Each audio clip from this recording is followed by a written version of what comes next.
E aí, todo mundo? Todos aqui? Prontos para a segunda aula? Vocês conseguiram escrever uma cartinha aí para a criança interior de vocês? Independente se conseguiram ou não, não precisa ler, não precisa mandar por inbox, não precisa de nada disso. Eu apenas queria que isso fosse algo útil, né? Um exercício para vocês conseguirem se olhar para dentro. Existem muitas pessoas que elas levam anos para conseguir olhar para si mesmas, né? Eu tô nesse processo há anos, eu acho que eu tô na terapia acho que 15 anos. E eu sempre descubro algo muito legal, sabe? Não precisa se cobrar se você não conseguir, porque, como eu disse, é um processo bem longo. O objetivo da primeira parte é você se conectar com o seu público, tá? Porque a escrita, ela é feita com o coração, em primeiro lugar. Então, para você conseguir criar esse conteúdo de valor, ele precisa ser uma experiência transformadora a cada página. Então, por que essa fase de autoconhecimento ela é tão importante?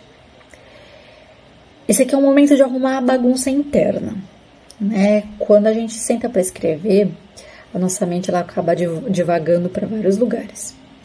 Talvez tenha até aqueles momentos de descontração, sabe? E aí também tem aqueles momentos que você faz digressão, sabe? Tipo, quando você começa a pensar que o seu personagem tá comendo alguma coisa e de repente você lembra do pudim que a sua avó fazia e você lembra que você comia aquilo na fazenda, enfim. E aí, isso se torna uma bola de neve e lá se foram horas sem você conseguir produzir nada. Você não está se conectando com o seu conteúdo, né, com o que você quer escrever. Você não está se conectando com o seu momento presente. E ainda tem muitas coisas do seu passado vindo à tona quando a gente abre o Word, né? Principalmente quando a gente abre o Word. Principalmente quando a gente quer montar uma história e se concentrar, sabe? Então, assim, como eu falei na aula anterior, para a gente transformar a vida das pessoas, primeiro a gente tem que se transformar. A gente tem que entender para onde que a gente precisa olhar. Eu ia ficar muito feliz se você pudesse mandar esse vídeo para alguém, tá? Porque esse conteúdo ele é de autoconhecimento independente da pessoa. Se ela vai escrever um livro, um roteiro, ou se ela simplesmente quer fazer postagens no Facebook, talvez seja um conteúdo muito útil para ela, principalmente para aquelas pessoas que não conseguem seguir uma linha terapêutica, sabe? Conseguem ir realmente para terapia. Talvez seja até um presentinho que você pode dar para alguém que esteja precisando ouvir essa mensagem hoje. Qual é a mensagem? Falando em mensagem, qual é a mensagem que a gente vai passar para o mundo, mesmo que de maneira inconsciente? Né? Essa mensagem, ela vai transparecer no nosso texto. Coisas boas e ruins. Mas, assim, principalmente as nossas sombras, elas ficam muito evidentes em qualquer história que a gente esteja escrevendo. A gente não pode nunca esquecer que o nosso leitor, ele é uma pessoa. Ela também tem luzes e sombras. E a gente pode aproveitar as nossas sombras para levar algum alívio para elas. Eu vou te propor um exercício de reflexão agora. Não precisa escrever em comentário, não precisa enviar por direct, nada disso, tá? Mas de tudo que você olhou e revisitou através da minha história na live passada, e se você conseguiu escrever sua cartinha para você mesma, você consegue trilhar um passo a passo de onde você saiu e aonde você chegou? Histórias boas e histórias ruins, tá? Não tô falando só de história ruim. Mas para onde essas histórias te levaram? Você precisou mudar alguma coisa, adaptar alguma coisa por conta dessa sua jornada? Você precisou abrir mão de alguma coisa? Você precisou abrir mão de quem você é? Você precisou se calar em algum momento, né? Para poder se encaixar num emprego, num relacionamento, para agradar os seus pais. Hoje você vive a sua essência, né? Se você olha no espelho e você fala, nossa, esse cara sou eu, né? Igual aquela música que eu já esqueci. Enfim. Essa casquinha que você vê quando você olha por fora no espelho, ela reflete o que você tem dentro? Ou você tá tão longe de quem você queria ter sido, né? E você não sabe nem como resgatar isso. É normal que a vida leve a gente para uns lugares muito distantes da onde a gente planejou. Às vezes, né, a gente precisa abrir mão de sonhos, e isso dói, né? Por mais que a gente acabe se doando por alguma causa nobre, tipo cuidar de algum parente doente, ou, sei lá, até ter um filho fora do planejamento. E até às vezes a necessidade mesmo de, eu tenho que pegar um emprego longe de casa, passar 1000 horas longe no ano, não me dedicar a mim mesmo, porque eu preciso pôr comida na minha mesa, sabe? Senão, não como, cara. Né? A vida faz essas palhaçadas com a gente. Lá vou eu dar exemplos comigo mesma.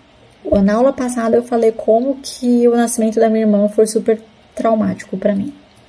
Eu tinha tudo e do dia pra noite eu não tinha nada.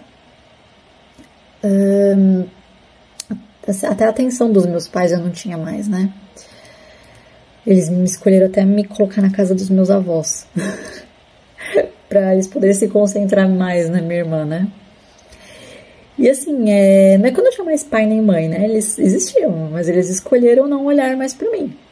Né? E eu, como era uma criança birrenta, eu resolvi também não olhar pra eles. E é bem assim, sabe? Você não gosta de mim, eu também não gosto de você, que se lasque. Né? Hoje eu vejo a quantidade de consequências que essa minha atitude birrenta teve também. Tá? Eu criei essa casquinha, ninguém podia se aproximar, ninguém podia chegar perto de mim. Sabe aquele negócio que, ninguém vai me cativar porque senão, sabe, eu vou confiar e a pessoa vai simplesmente fazer como meus pais fizeram lá atrás, sabe? Vai pegar tudo, as minhas esperanças, os meus sonhos que eu depositei nessa pessoa e vai levar com ela. E eu vou estar de novo sozinha na Rua da Amargura. Eu levei super a sério aquela coisa do Pequeno Príncipe, sabe? Tu te tornas eternamente responsável por aquilo que cativas. Então é o seguinte, ninguém vai me cativar, saca? Então eu me tornei a mulher mais forte do mundo. Se era pra cativar, é necessário sentimento, certo? Então eu fiz questão de trancar todos os meus sentimentos num baúzinho, joguei no fundo do mar, e aí eu virei puramente razão. Né? Se alguém me perguntasse o que era amor, eu ia falar que era uma reação química no cérebro, e eu não estou mentindo. Eu falaria isso mesmo. Aliás, eu respondi isso diversas vezes. Eu nunca naquela época que eu ia falar que o amor, ele era como um céu estrelado, suave como a brisa da primavera. Besteira. Eu faço tudo sozinha, eu não preciso de ninguém, eu não preciso que cuidem de mim. A minha casca, ela me bloqueou, ela me impediu de me frustrar de novo, né? E assim eu passei uma época muito estranha, sem conseguir me conectar com ninguém. Imagina eu, que amo escrever, simplesmente sem conseguir se conectar com ninguém. No ensino médio, eu levei uma amiga. E a gente estudou juntas desde a 6ª série, tá? Na faculdade eu demorei uma eternidade para fazer 3 amigas só. A maioria, assim, das pessoas lá, eu simplesmente perdi a conexão depois que as aulas acabassem, sabe? Que as aulas acabaram. Eu nunca saía com ninguém, eu nunca mandava mensagem, porque eu achava que eu não pertencia àquele grupo. De novo, eu tinha a sensação de que eu não era pertencente àquele espaço.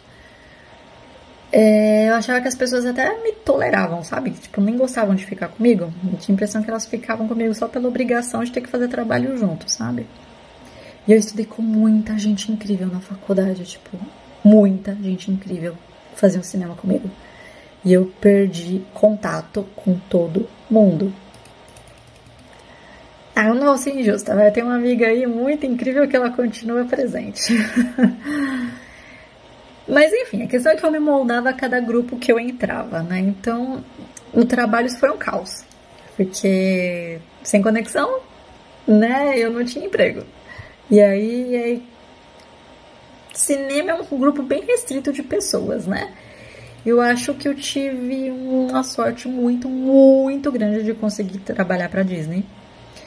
Mas, assim, aquela coisa, o filme, ele acaba, né? E quando o filme acaba, você tem que fazer novas conexões, conhecer novas pessoas, você precisa manter o contato.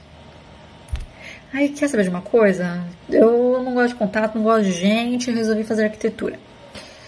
Preciso pagar a conta, né? Preciso sair da casa dos meus pais. Aí a história se repetiu. Eu consegui alguns empregos temporários, não fiz nenhum amigo, né? Consegui alguns empregos temporários. E o que me salvou por muitos anos é um trabalho de vistoria bancária. Tá? Eu faço, até hoje, assim, umas vistorias em imóveis quando... Sabe quando o banco quer financiar, e alguém quer financiar, aliás, e o banco me contrata para eu visitar o imóvel. Então, assim, eu vejo pessoas diferentes todos os dias. É um contato raso, de no máximo meia hora. E assim que eu saio da casa da pessoa, bloqueio ela. Porque se a pessoa ficar brava com o valor que a casa dela foi avaliada, ela vai me xingar. Então eu simplesmente bloqueio, tchau, até nunca mais. E assim, eu fiz esse trabalho por uns 10 anos, pelo menos. E aí foi sempre home office. Eu nunca precisei pisar num escritório. Eu acho que eu não sei até hoje a cara do meu chefe. Eu não conheço nenhum colega de trabalho. E eu também não sei pra quem que eu envio os laudos e as fotos. Eu sei que eu simplesmente recebo um e-mail, tiro as fotos e mando o e-mail de volta.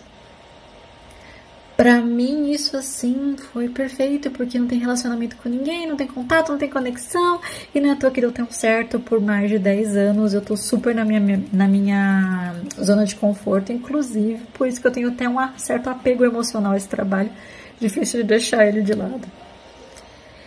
Eu alimentei o meu isolamento, sabe? Então, assim, chegou num ponto em que eu sequer sabia qual era o meu lugar como um ser social. Quando vocês olham para aquela dor da última aula, que você olhou, né, talvez tenha até escrito a cartinha, você consegue identificar se ela se tornou uma bola de neve e ela te levou para um caminho que te fez se afastar de si mesmo? Alguma fuga? Você sente que você perdeu alguma coisa com isso? A sua identidade, a sua maneira de ser, a alegria de viver? É isso que você precisa resgatar. Não dá pra gente querer impactar o leitor se tiver com uma máscara. Né? Aquela minha máscara social, eu não podia escrever se eu estivesse usando ela. Na internet, no livro, seja onde for, as máscaras elas caem. Então a gente precisa ser um escritor verdadeiro, sabe? Você não precisa expor a sua própria história do jeito que eu tô fazendo aqui. Mas você precisa recuperar essa essência, sabe? Você sabe do que eu tô falando. Você vai ser um escritor muito incrível nas entrelinhas. Seja um livro técnico, seja um livro de ficção. Se você se entregar à sua essência, tá? E aí eu te proponho a tua tarefa. Quando você olha pra tua história, ela daria um livro?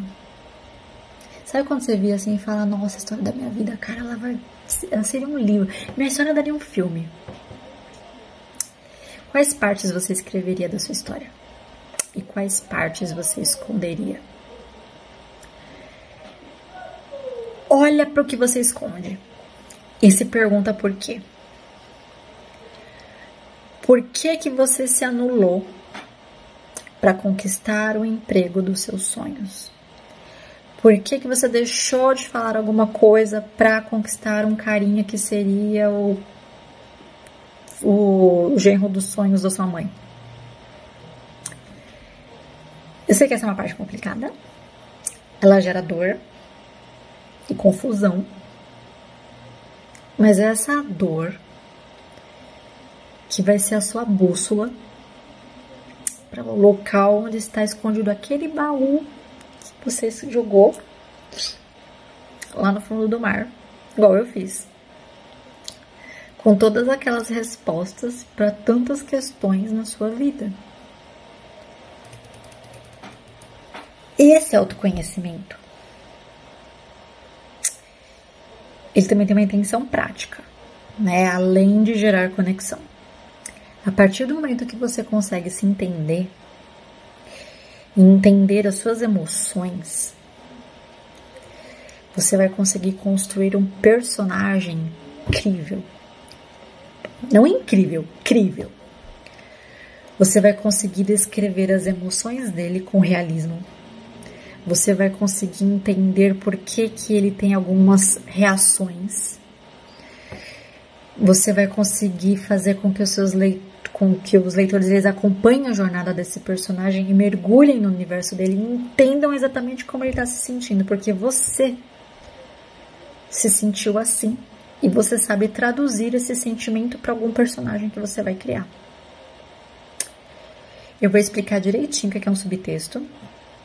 Eu vou te explicar direitinho o que é esse sentimento não dito, mas que o seu leitor entende. Certo? A gente se vê amanhã na aula 3. Beijinhos.